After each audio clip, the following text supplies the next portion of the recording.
꼬일 대로 꼬인 정치권 이슈를 재미있고 알기 쉽게 분석해 주시는 두 분과 함께합니다. 이번 주 탑3 김성환 시사평론가, 장예찬 전 국민의힘 최고위원 모셨습니다. 어서 오세요. 안녕하세요. 아이고 더운데 오시느라고 수고 많으셨습니다. 자, 그럼 바로 들어갈죠. 본격적으로 첫 번째 키워드부터 살펴보겠습니다. 네, 첫 번째 키워드 박찬대의 한방입니다. 네, 더불어민주당 전당대회 당대표 선거에 출마한 박찬대 의원이 김기현, 나경원, 윤상현 의원 등 국민의힘 의원 45명에 대한 제명 촉구 결의안을 냈습니다. 박 의원이 거론한 이들 45명의 국민의힘 의원들은 공수처의 윤석열 전 대통령 체포 집행 당시 관저 앞에 직결해 인간 방패 역할을 했다는 게 그 이유입니다. 그 이유만으로 의원들을 제명하겠다. 당대표에 출마하신 분이 이거 정책을 어떻게 보십니까? 그러니까 일단 밀리는 주자는 뭐라도 해야 되거든요. 강력한 한방이 필요하다. 그러니까 지금 사실 민주당 전당대회 영남권과 충청권 경선 결과는 나왔잖아요. 네. 생각보다 꽤 큰 격차로 정청래 후보가 이기고 있으니 명심해서 앞선다 생각했던 박찬대 후보 측에서는 좀 당혹스러울 수밖에 없고, 최근에 강선우 여가부 장관 후보자 사퇴 촉구 게시글 관련 논란도 박찬대 후보의 의도와는 다르게 이게 오히려 민주당 내부 당원들에서 좀 안 좋은 부정적인 영향을 끼치고 있는 것으로 감지가 되더라고요.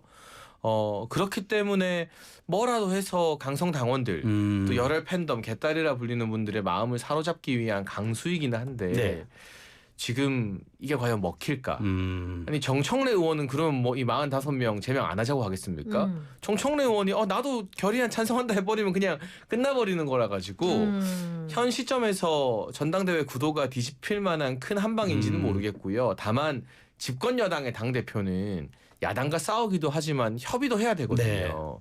그런데 야당 의원 거의 절반에 해당하는 45명을 다 날리겠다라고 공식적으로 먼저 선전포고를 해버리면 대표가 되더라도 국정 운영에서 야당의 협조를 어떻게 받을 것인가 하는 부분에서 좀 급한 나머지 무리수를 둔 게 아닌가 싶고요. 근데 마침 또 국민의힘에도 이 비슷한 주장을 하는 분이 있긴 해요. 국민의힘 전대에 나온 조경태 후보가 이 45명 다 정리하겠다고 해서 박찬대 조경태 크로스가 되네. 나름 재밌는 현상도 나타나는 것 같습니다. 근데 이제 당대표 맞수인 정청래 의원도 이제 위원 정당 해산 심판 관련해서 헌재법 개정 발의하기도 했고, 박찬대 후보는 45명 제명하겠다고 하고, 아니 당대표 되시겠다는 분이 야당들을 이렇게 겁박하는 모습으로 비춰지는 거 이거 어떻게 봐야 되나요? 근데 국민의힘 유니스 혁신이도 못하는 걸 민주당이 해주는 거 아닌가요? 그렇게 또 해석 가능하지 않습니까? 근데 사실 이거는 정치적 의사표현의 수단이라고 봐야 되는 거잖아요. 현실성은 없고. 왜냐하면 국회의원을 제명하기 위해서는 국회의원 3분의 2가 동의를 해야 돼요. 200석이 필요하다는 얘기거든요. 45명이 반대하면 될 수 있을까요? 사실 불가능하거든요. 근데 그거는 그렇고요. 그러니까 민주당 당원들 사이에서 그동안에 아직도 사실은 내란에 대한 분노감이 사그라들지 않은 상황이거든요. 그러니까 당내 경선을 통해 가지고 당내 경선 후보가 어찌 보면 상징적으로 여기에 대한 내란에 대한 책임을 묻겠다, 이런 차원에서 이런 얘기를 한 것이라고 생각합니다. 근데 이거는 사실은 앞으로 민주당이 일종의 이제 의회 다수 의석을 가지고 이렇게 밀어붙일 수 있을 것이냐, 이건 좀 다른 차원의 문제라고 봐요. 이거는 민주당 내부에서도 좀 조심스럽게 접근할 필요가 있다, 이렇게 얘기를 하고 있거든요. 예를 들면 내란 동조했다고 하는 사람이 있다면은 국민의힘 내부에 그렇다면은 당연히 사법 처리를 받거나 특검 수사를 통해서 드러나지 않겠습니까? 그럼 그 규모가 얼마나 될 것이고 어느 정도 책임을 물을 것인지가 좀 명확해지고 난 다음에 그 다음에 거기에 대한 책임을 묻는 절차에 들어가는 게 맞지 않을까 싶어요. 근데 갑질 논란의 그 강선우 여가부 장관 후보자 전격 사퇴했을 때 지금 박찬대 원내대표가 사퇴하기 불과 17분 전에 올린 SNS 글, 이게 이제 많은 사람들이 여러 가지로 해석을 하고 있습니다. 박찬대가 역시 명심 인증했다, 이런 얘기가 나온, 이건 맞습니까?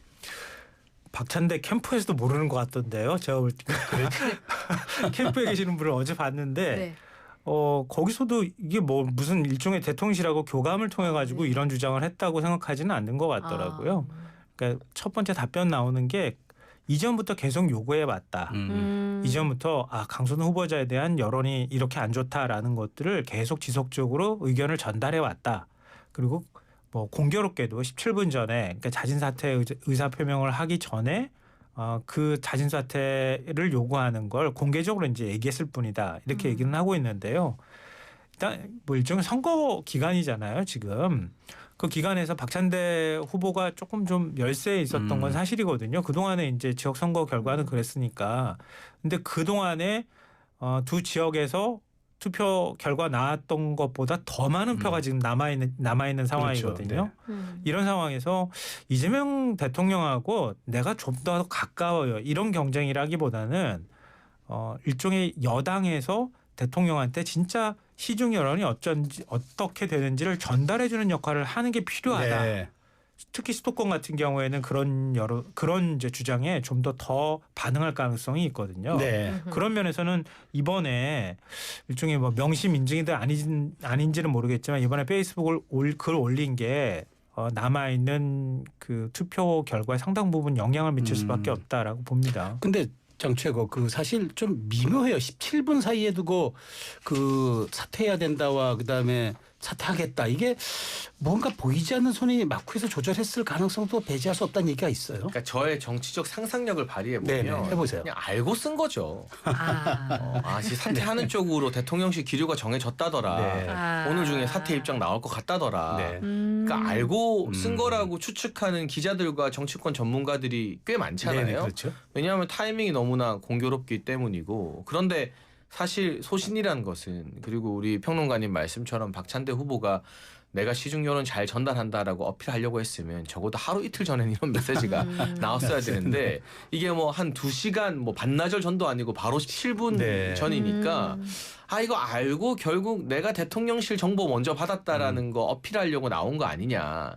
명심 마케팅 하려고 한 거 아니냐라는 의혹들이 더해지면서 민주당과 후보들이 부인은 하지만 이 게시글 이후의 분위기가 제가 감지하기로는 오히려 정청래 후보 쪽으로 더 좋게 흘러가는 것 같거든요. 댓글이 아주 뭐 안 좋게 많이 달렸다고 네. 그러더라고요. 정청래 후보 캠프에서 오신 것 같은데. 그렇지 않아요. 네. 아니 요새 저는- 부업하세요? 아니요 전혀 그렇지 않고 제가 지난 최고위원 때 정청래 의원을 얼마나 깠는데요. 그냥 있는 그대로 제가 감지한 분위기를 말씀드리는 거라서.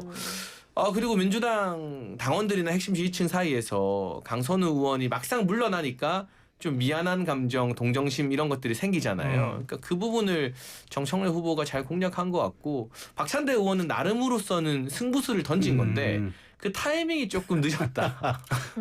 그날 일찍 그렇지만 오전에만 늦었다. 올렸어도 좀 뭔가 살았을 텐데 17분 전이라는 게 좀 타이밍적으로 많이 아쉬운 것 같습니다. 아니, 정청래 후보는 네. 그렇더라고요. 난 1시간 전에 알았다. 근데 안 올렸다. 이렇게 또 얘기를 하더라고요. 그렇게도 얘기하더라고요. 아니 무슨 뭐 대표가 내 시간 싸움 합니까?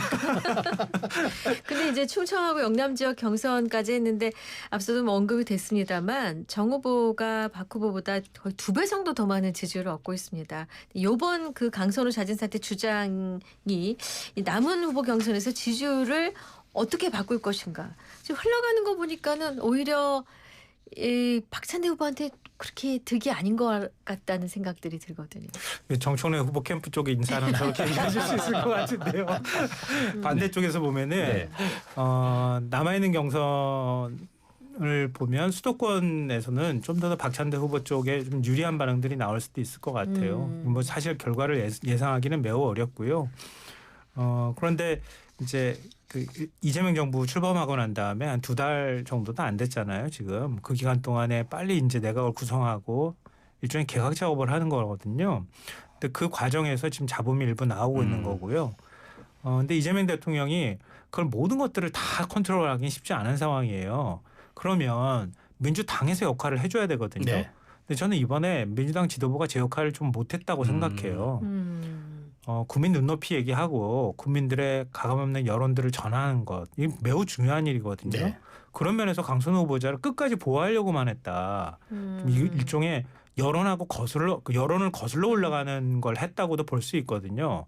그리고 그 타이밍도 조금 빨라야 할 필요도 저는 있었을 거라고 봐요. 이렇게 좀 민감한 안테나 역할을 여당이 해줘야 되거든요. 그렇게 해서 대통령실하고 일정하게 조율을 한다거나 그리고 또 때로는 좀 불편한 소리라도 할 줄 알아야 네. 되는데 지금 지도부가 그걸 못했다는 거예요. 그런 부분에 대해서 이번 일을 계기로 좀 그런 대표가 필요해라고 하는 여론이 당원들 사이에서 전 충분히 있을 수 있다고 봐요. 네. 그러니까 그동안에 구도를 완전히 엎을 만큼 많은 득표를 할 것이냐 이 네. 부분에 대해서는 저도 뭐 자신할 수 없고 의문을 갖고 있지만 어찌 됐든 간에 박찬대 후보가 한 역할이 앞으로 민주당 당대표로서 필요한 역할이다라고 하는 여론은 더 만들어질 수 있다고 생각해요. 알겠습니다. 자, 국민의힘 얘기 잠깐 들어가 봐서 그 강 후보자의 사퇴 이후에도 좀 폭풍이 계속되는데 국민의힘이 국회 윤리위원회에다가 강선 의원 이제 징계 요구안을 제출한 건 했습니다. 근데 그러니까 이거 장관 후보직 사퇴로 끝날 일이 아니다.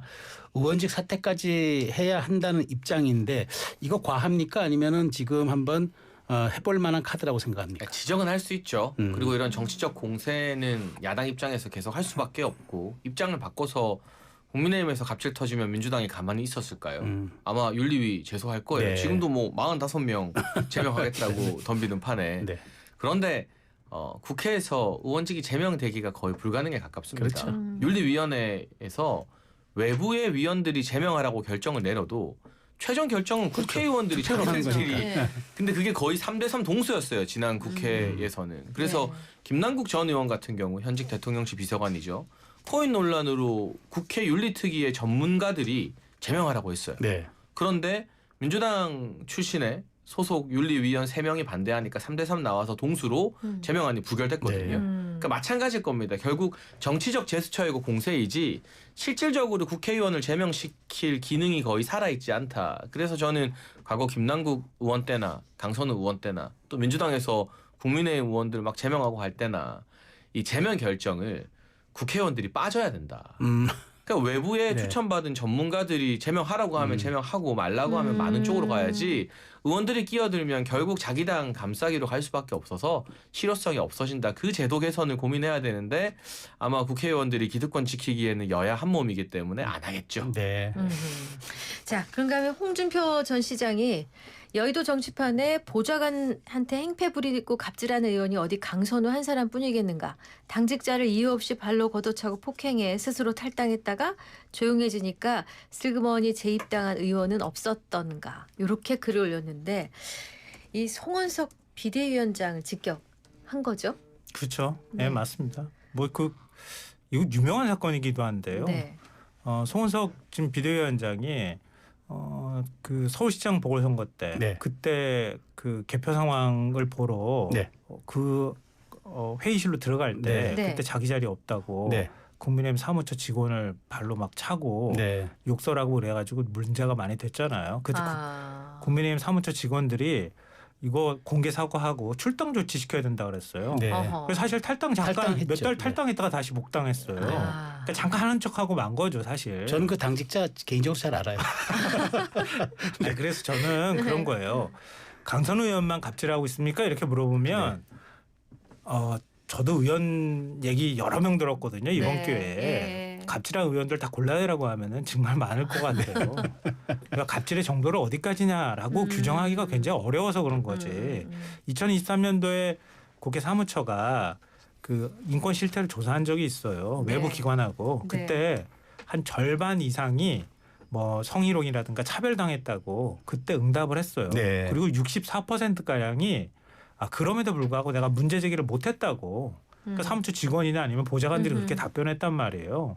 그럼 그건 다 민주당 의원입니까? 다 강선우 의원만 그렇게 한 겁니까? 그거 아니란 말이에요. 그러니까 요즘 뭐 국회의원들이 몸조심, 입조심한다 그러잖아요. 보좌관들한테 제가 이렇게 해도 되겠습니까? 이렇게 물어보는 의원도 있다는 거예요. 요즘 뭐 여의도가 나 떨고 있니가 그 화두라 그러더라고요. 저 그 얘기 듣고 난 다음에 그게 오히려 화나더라고요.